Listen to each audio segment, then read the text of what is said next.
Today I'm going to react on somebody's video. Actually, there are two people. I was scrolling and I saw them talking about Uganda, and I was so happy to share with you guys. They talk about Uganda in a different way.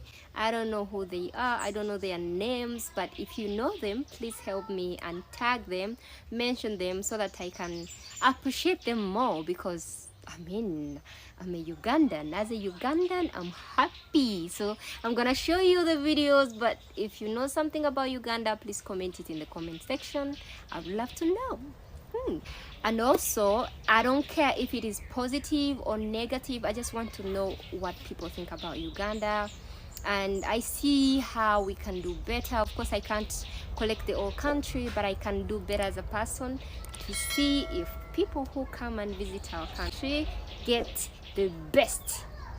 I love the people of Uganda, honestly. The people in Uganda are very, very friendly. There you can go up to anyone and become their friend in just a matter of seconds. They're easy to love.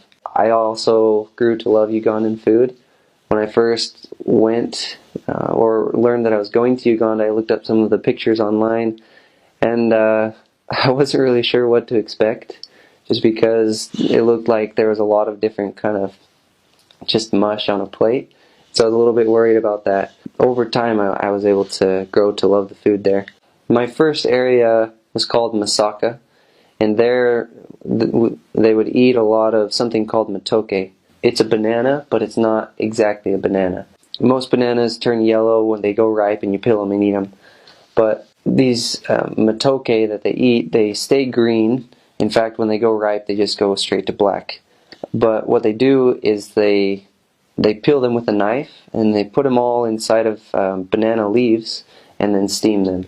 And then they mash it up, and then on top you can put all kinds of different sauce. You put chicken with broth or beef with broth, and then they've also got, they call it G-nut paste. It's pretty much peanut butter, but in a paste form, and then you put it on top of it. So it's kind of different, it's really unique, but it's an acquired taste, I could say. Grasshopper season, and we'd have hundreds and hundreds of grasshoppers in our house, just flying everywhere, lying on the walls, and people would eat those grasshoppers. They'd take off their wings, then cook them in oil and salt them, and then eat them. They're like a dessert.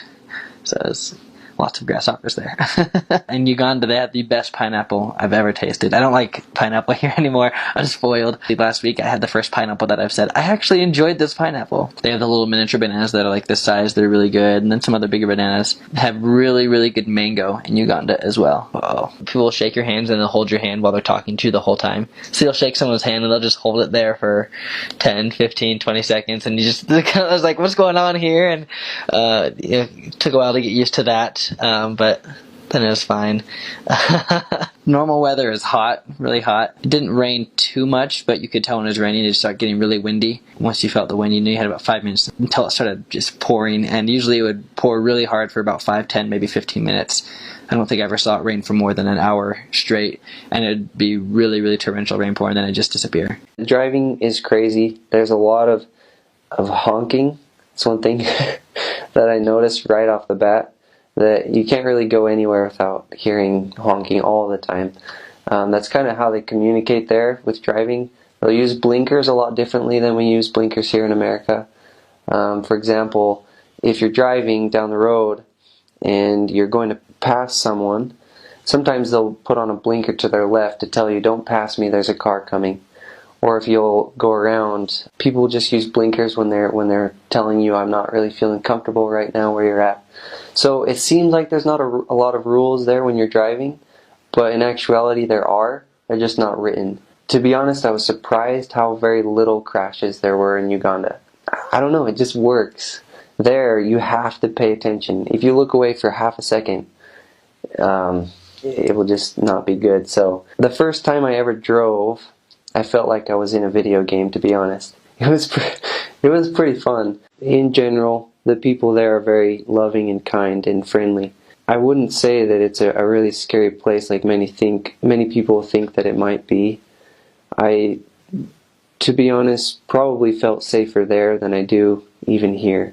I wouldn't have any fear going to this wonderful place. So for culture, when people ask you to eat food, you should eat it. They'll usually get offended if you don't eat all of it, although they understand more so for foreigners that maybe you're not used to their food or you can't eat as much as they expect you to. I made a promise, whatever someone puts in front of me, I'm going to eat it.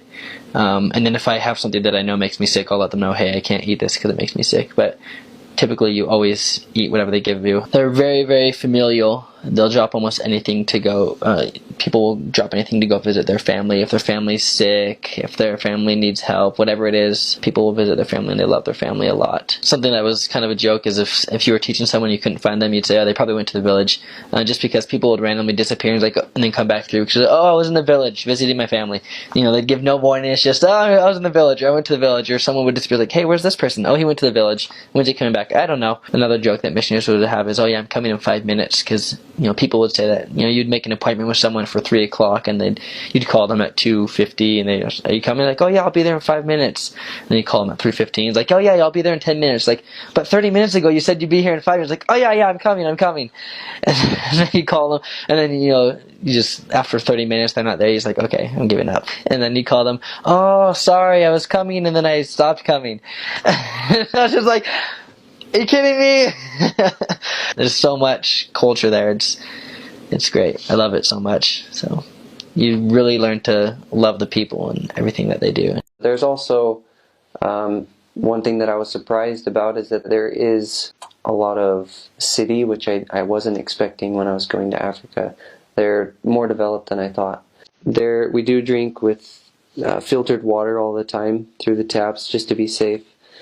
There are restrooms, there are showers. Sometimes the water will go out, the power goes out a lot at times. Sometimes food in the fridge will go bad. It's so you have to kind of learn to adjust to things like that. But again, the living conditions really aren't that bad. You just get used to it over time. I don't know, it seems like a lot of the people there just try to find whatever work they can find at the time, to be honest. Some people are businessmen, there are different things like that, but for the majority, it seems like they go and try to find different jobs that they can at the time. Not a lot of longer term careers, I could say. There are, of course, people that have that, but they're hardworking, great people. Some of the people that I met, they make bricks out of mud. And that's what a lot of people will do. They'll go and find jobs like that. So they make the brick out of mud, lay it in the sun, and let it. They put fire under the bricks and let them burn into bricks, and then that's what they build their houses out of a lot of times. And so that's just one job I can think of as an example. The children there have a lot of fun games that they make, which I think is really cool. There's a lot of jump rope, things like that. There's a game that they play with rocks. They'll get stones and play. I'm sure a lot of people know the game Jacks, where you bounce the ball and pick up all the jacks. So they have different things like that with rocks, and they have to move it into the circle and out. The weather will never change in Uganda. So people say there's a wet and a dry season. Honestly, while I was there almost the entire time, I couldn't tell the difference. It's just every single day is the very same weather. And so that's something that it's nice. I mean, you never have to wonder. It's the only thing that will change is that sometimes it will rain. Sometimes it won't rain. Sometimes it will be dry. But other than that, it's about 80 to 90 degrees. It's a little bit humid, but not too much. It's very green in Uganda. It's a beautiful place. A lot of banana trees, you'll see that. But overall, the climate is really nice. It seems as if people can grow things year round pretty much. So it's a really nice place to live for 2 years.